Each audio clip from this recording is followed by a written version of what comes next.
जो जो काम अब तक पीर साहब करते थे, अब पीर साहब के बाद कौन करेगा? उनका खलीफा करेगा। ऐसे वो मुरीद करते थे, मुरीद करेगा। खानका में तरबियत करते थे, अब वो तरबियत करेगा। इसी को खलीफा कहते। खलीफा मतलब नाइब। तो आका फरमाते हैं कि मेरी अहले बैत के मामले में तुम मेरे नाइब बनना, मेरे खलीफा बनना। मतलब क्या?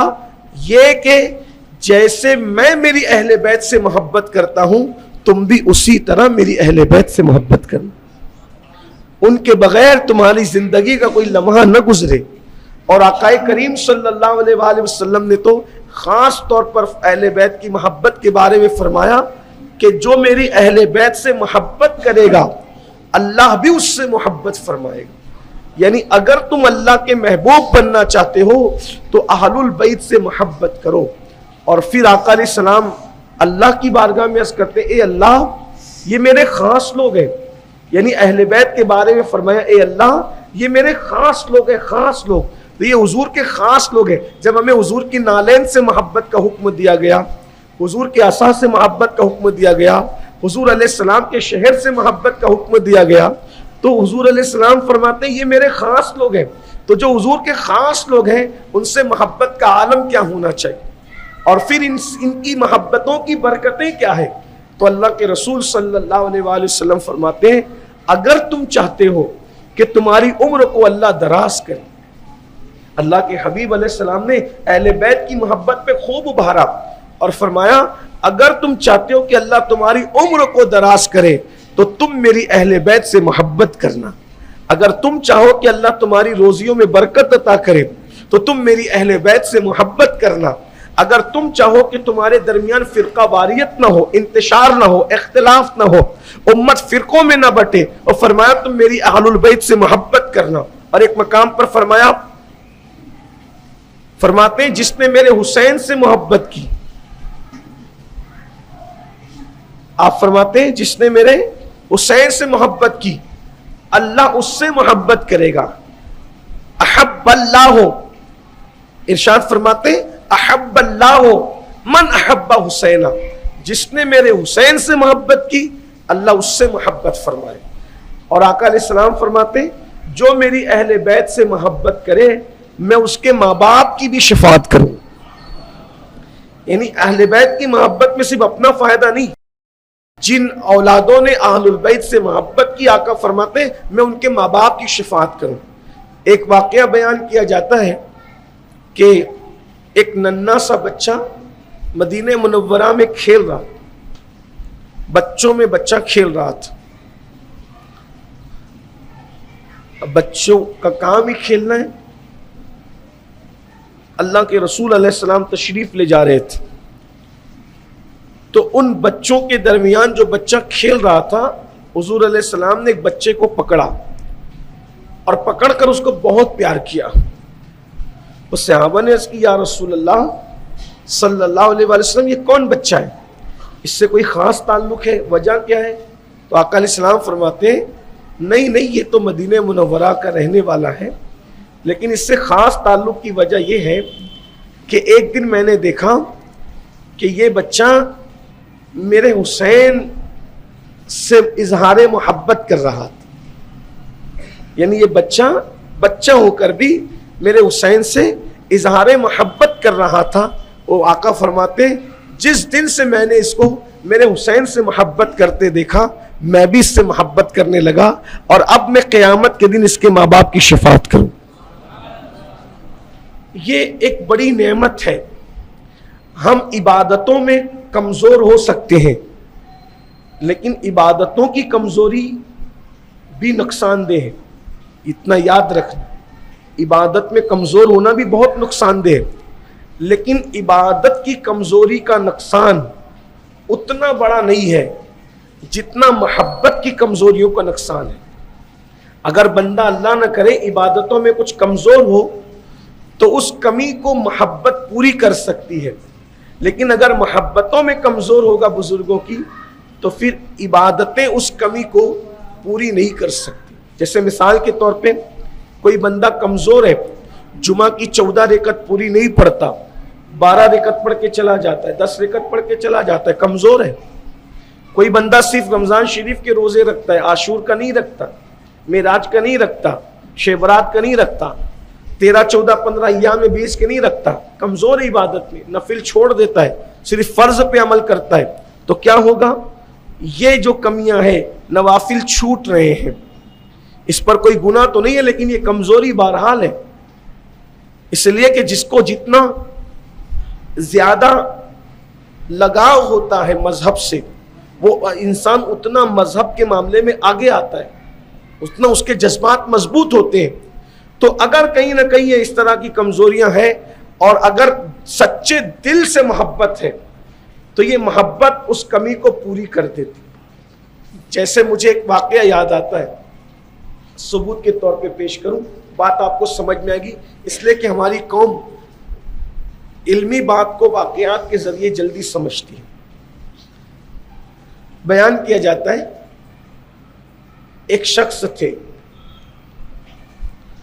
आका अलैहिस्सलात व तस्लीम की बारगाह में वो सबसे पहले आके बैठ जाते। जब आका अलैहिस्सलाम की महफिल सजती थी, वो सबसे पहले आके बैठ जाते। ये मैं मफहूम आपके सामने पेश करूं। और आके वो आगे नहीं बैठते थे, बल्कि दूर पीछे किसी कोने में, महफिल के बिल्कुल साइड में। वो कभी हुजूर अलैहिस्सलाम के करीब आकर नहीं बैठते, दूर कोने में बैठते थे। फिर लोग आते थे, बैठते थे, अपनी अपनी बिपता सुनाते थे, इधर का टेंशन, उधर का टेंशन, ये मसला, वो मसला, वो मसला। ओके, आप क्या समझते हैं कि लोग हुजूर अलैहिस्सलाम के पास आते थे, हाथ चूमकर नजराना दे के चले जाते थे? नहीं, वहां ये सब सिस्टम नहीं था। वहां जो भी आता था वो कोई ना कोई दुख की खबर लेकर आता। वो वहां जंग हो गई, वहां हमला हो गया, वहां ये नुकसान पहुंचा दिया उन्होंने, वहां वो नुकसान, यानी हर बंदा आता है तो कोई ना कोई टेंशन की बात लेके आता। फिर हुजूर अलैहिस्सलाम उसको हल करते, वो बताते। यानी अल्लाह के रसूल अलैहिस्सलाम की जो जिंदगी है, हुजूर अलैहिस्सलाम की 63 साल जिंदगी को अगर हम जोड़ेंगे तो सिर्फ 2 साल हुजूर की जिंदगी में आते हैं जो सुकून के हैं। बाकी 61 साल हुजूर अलैहिस्सलाम ने पूरी जिंदगी को दुख में, तकलीफ में और बज़ाहिर लोगों की परेशानियों को उठाते हुए गुजारा। बहुत दुख उठाए, बल्कि आका अलैहिस्सलाम फरमाते कि जितने सदमे मैंने सहे हैं उतना सदमा किसी ने नहीं सहा। फरमाया जितना अल्लाह की राह में मुझे सताया गया है उतना किसी को सताया नहीं। हैरत है, इतने बड़े महबूब हैं, अल्लाह की मर्जी के बगैर पत्ता नहीं हिलता, और लोग हुजूर को कितना सताते हैं कि आका फरमाते हैं मुझे जितना सताया गया अल्लाह की राह में किसी को नहीं सताया। और वो जो सताने की जो दास्तान है वो आपने कभी मुझसे सुना होगा। मैं तो बोलता ही रहता हूँ, बताता ही रहता हूँ, अगर मैं उस तरफ जाऊँगा तो बहुत वक्त आएगा, गुजर जाएगा। लेकिन हल्का सा जो नौजवान अगर पहली मर्तबा सुन रहे हैं हुजूर अलैहिस्सलाम को कितना सताया गया, तो उनको एक अंदाज़ा हो जाए कि हुजूर अलैहिस्सलाम के कपड़े तक फाड़े गए। इतनी मुअज़्ज़ज़ हस्ती जो लामकां पे खुदा के दीदार के लिए जाए, ज़मीन पर उनके कपड़े तक फाड़े गए। हुजूर रास्ते से चलते थे तो रास्ते में कांटे बिछाए जाते, हुजूर अलैहिस्सलाम रास्ते से चलते थे तो हुजूर पे पत्थर मारे जाते। गौर करें, हस्ती कितनी बड़ी है और अल्लाह की मराहिल से गुजार रहा है, अल्लाह की राह, पत्थर मारे जाते। और ताइफ में तो इतने मारे गए कि पूरा जिस्म खून से लहूलुहान हो गए, और जो नालैन पहन रखी थी वो नालैन भी खून से भर गए। और घर की जाहिरी कैफियत ये हो कभी कभी कि जब सर पे पत्थर पड़े और जख्म आए, खून की फुहार निकले, तो सर में पट्टी बांधने के लिए कपड़ा भी मौजूद नहीं हो। उम्मुल मोमिनीन सैयदा तैयबा खदीजतुल कुबरा, अल्लाह उन पे रहमतें फरमाए, अपना दुपट्टा फाड़कर हुजूर के सर पे पट्टी बांधती। बहुत सताया गया हुजूर, पूरी जिंदगी दुखों में गुजरी। ये अल्लाह की शान है। जो अल्लाह का जितना करीबी होता है अल्लाह उसका उतना ज्यादा इम्तिहान ले। लोगों ने इतना सताया, और घर का हाल यह है कि 3-3 महीने तक चूल्हा नहीं जलता था। हालांकि पैसा दौलत बहुत आती थी, ऐसा नहीं कि कारोबार नहीं था, माल बहुत आता था, लेकिन सुबह आता था और शाम तक सब तकसीम कर देते थे। अल्लाह के रसूल की 4 शहजादियां थी, उनमें से 2 बेटियों को तलाक दे दी गई कि ये हमारे बुतों को बुरा कहते हैं और दीन की तबलीग करते हैं, इनको इतना टेंशन में घिरा दो कि ये कभी अल्लाह की बात ना करें। जब बेटियां तलाक पाकर बाप के सीने पे बैठेगी, घर में टेंशन हो, सीने में बैठने का मतलब ये कि औलाद का टेंशन।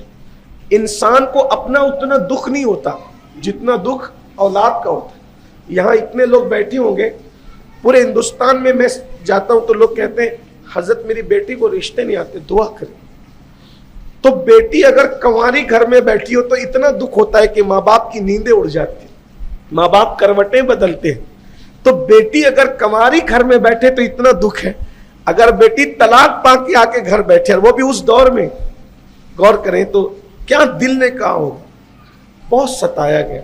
एक अलग सा उन्वान है, मैंने इस पर कई बयानात किए हैं, लेकिन सिर्फ ये कि हम महसूस कर लें।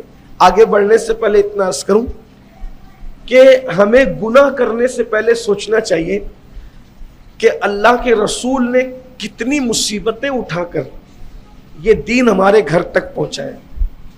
अब अगर हम इस दीन पर अमल नहीं करते तो हमसे बढ़कर बेवफा कौन है बेवफा। बहरहाल तो बहुत सताया गया अल्लाह के रसूल अलैहिस्सलाम को, बल्कि अपना हिंदुस्तान है ये, मैं कोई चापलूसी या सियासी बात नहीं कर रहा हूं, अपना मुल्क है हिंदुस्तान। यहाँ के जो मुसलमान नहीं है, जब हम लोग रेलवे स्टेशन पे नमाज पढ़ते हैं या ट्रेन में नमाज पढ़ते हैं या एयरपोर्ट पे नमाज पढ़ते हैं, तो यहाँ के जो हिंदू भाई हैं अगर देख रहे नमाज पढ़ते और उसको पता है कि नमाज पढ़ रहे, तो दूसरों को बोलता है इनके आगे मत जाओ, क्योंकि ये लोग नमाज पढ़ते हैं तो आगे जाना मना है। अगर जो लोग जानकार होते हैं, कई मर्तबा का मेरा वाकया है, हिंदू भाई रोक रहा है दूसरों को कि आगे मत जाना, इनके नमाज के आगे जाने की इनकी यहाँ इजाजत नहीं। तो मैं सोचता हूँ या अल्लाह, हम गुलाम हैं और यहाँ के जो लोग मुसलमान नहीं है वो भी नमाज का इतना एहतराम करते हैं। लेकिन एक दौर वो है कि जब मेरे और आपके आका हरम में नमाज पढ़ रहे हैं, हरम में, तो वहां का कि वो गुंडागर्दी करने वाले क्या करते हैं पता है, हालत सजदा में एक चादर रसूलुल्लाह के गले में डाल देते और उस चादर से हुजूर के गले को फांसी देते। हालत सजदा में हुजूर के गले को फांसी देते। गौर करें, हालत नमाज में, और हुजूर नमाज में सल्लल्लाहु अलैहि वसल्लम। ऐसे मौके पर सैयदना अबू बकर सिद्दीक आते हैं और आने के बाद उनको धक्के देकर दूर करते हैं और हुजूर के गले की वो फांसी देना चाहते थे वो खोलते हैं। हुजूर अलैहिस्सलाम नमाज पढ़ रहे हैं और सजदे में है। एक बदबख्त कहता है कि हमने ऊंट ज़बा करके उसकी ओजड़ी फेंकी थी, कौन है जो लाके इनके ऊपर डाल। सजदे की हालत में ऊंट की ओजड़ी, भाइयों भैंस वगैरह की ओजड़ी जितनी बड़ी होती है उससे बहुत बड़ी ऊंट की ओजड़ी वजनी होती, अल्लाह के रसूल की पीठ पे सजदे की हालत में ला के डाल दी। अल्लाह के हबीब अलैहिस्सलाम सजदे में। ये मंजर देखा, सैयदा फातिमा तो ज़हरा आई और 4 या 5 साल की नन्ही बच्ची थी, इतनी बड़ी ओजड़ी बाप की उस पर देखी, तड़प गई और छोटे छोटे हाथों से खींचने लगी और आखिरकार वो गिराने में कामयाब हो गई। और जब कामयाब हो गई तो फिर उनको बद्दुआ करने लगी उन लोगों को जिन्होंने ओजड़ी डाली। हाय हाय, ये मेरे और आपके आका है। मेरे आका ने फरमाया, फातिमा हम बद्दुआ करने वाले लोग नहीं, फातिमा ये हुजूर अलैहिस्सलाम की जिंदगी। बहरहाल तो जो भी बंदा आता है हुजूर अलैहिस्सलाम को दुख की बात सुनाता है, तकलीफ की बात सुनाता है, वो बंदा किनारे कोने में बैठ करके देखता है, सब आ करके हुजूर को दुख की तकलीफ की बातें सुना। जब फिर आके लोग चले जाते हैं, आखिरी में वो बंदा हुजूर के पास आता है और आने के बाद अपनी जबान में कहूं सिर्फ समझाने के लिए, आने के बाद करीब आकर अकेले में हुजूर अलैहिस्सलाम जब पूछते तुझे क्या काम है, जब भाई सब अपना अपना काम लेके आते तब तुझे क्या काम है, तो बंदा कोई काम उसको नहीं होता, वो उसका काम बस इतना होता कि सब ने आकर हुजूर को टेंशन की बात सुनाई, दुख की बात सुनाई, मैं हुजूर को हंसा दूं बस, यानी कोई ऐसी बात कह दूं जिससे हुजूर हंस पड़े। उसकी सबसे बड़ी इबादत उसके नजदीक यही थी कि मैं हुजूर को हंसा, सब दुख देते टेंशन की बातें लाते, मैं हुजूर को खुश कर दूं।